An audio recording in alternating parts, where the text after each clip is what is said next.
dumating na nga talaga yung pinakaiintay kong package ni Kyle. Gusto ko na nga talagang mabuksan at makita to. Kaya naman kahit sobrang bigat nga nito, ako nga muna yung gumawa. Paano ba naman kasi busy nga yung daddy ni Kyle? Maya nga nakita ko sumusilpot na dito, tutulungan na nga muna daw niya ako. Medyo mahirap din kasi talaga to. Hirap pa naman ako sa mga gantong binubuo. Di talaga mahaba yung pasensya ko kapag nagbubuo nga ng mga ganito at napipikon ako agad, juice. Nulungan ko na nga din dito yung daddy ni Kyle, pero mas napapabilis nga daw siya kapag hindi niya ako katulong, juice. Alam niyo ba na gustong gusto ko nga talaga tong bilhin kay Kyle noon pa man. Ano ba naman kasi napakaganda talaga nito. Medyo pricey nga lang talaga kaya hindi ko mabili. Pero laking gulat ko nga dahil pinadalan nga nila ng ganito si Kyle, kaya naman thank you po. At hindi nga lang yon, mga ilang araw nga lang may nagpadala na naman nga ng table and chair sa amin. Pero hindi para kay Kyle, para naman kay Iya. Nakakatuwa nga lang dahil pinadalan nga din nila ng package si Iya. Tinawag ko nga kagad kay Ate Noemi, tapos maya-maya nga pinuntahan na nga din nila dito. Paano ba naman kasi hindi rin nila kaagad mabubuo to, kaya naman ngayong gabi daw nila bubuuin at kinuha na nga nila dito sa bahay. Nag-birthday nga din ito si Iya, kaya naman binigyan nila si Iya. Thank you po. Para nga daw bago sila pumasok sa trabaho,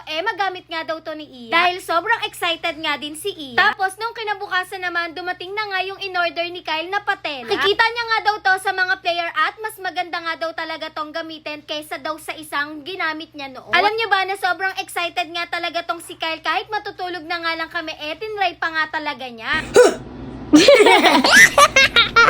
Pagkatapos nga nila Kyle mag-training sa school, aga pa nga daw, kaya naman nagpadiretso nga dito si Kyle. Paano ba naman kasi hindi nga daw sila nakapalo kanina? Palong-palo na nga daw siya, ilang araw na daw kasi talaga siyang hindi nakakapaglaro. Paano ba naman kasi puro school nga lang din talaga tong si Kyle? Habang naglalaro nga dito si Kyle, napansin ko nga na bigla na nga lang talagang nagkaroon ng gasgas dito sa may legs niya. Siguro nahapdian siya, kaya naman tumigil muna siya at tinignan niya. Pero hindi pa rin niya ininda yon. Paano ba naman kasi naglalaro nga talaga siya dito? Pagka-uwi naman sa bahay, niluto ko nga kaagad siya ng Shanghai. Nagulat ako, paano ba naman kasi in-order niya nga talaga to kay Ate Noemi. Order yan pero walang pambayad yan, juice ko po. Si mama nga talaga yung pinagbayad niya dyan dahil mukha daw talagang masarap, kaya naman ito daw talaga yung gusto niya. Abay, ito nga talaga kaagad yung pinaluto sa amin pagka-uwi namin, ito daw yung gusto niyang ulamin. Mukha daw kasing masarap sa picture, pero nung tinikman niya ay sobra talagang nang laki yung mata niyan at sobra daw siyang nasarapan.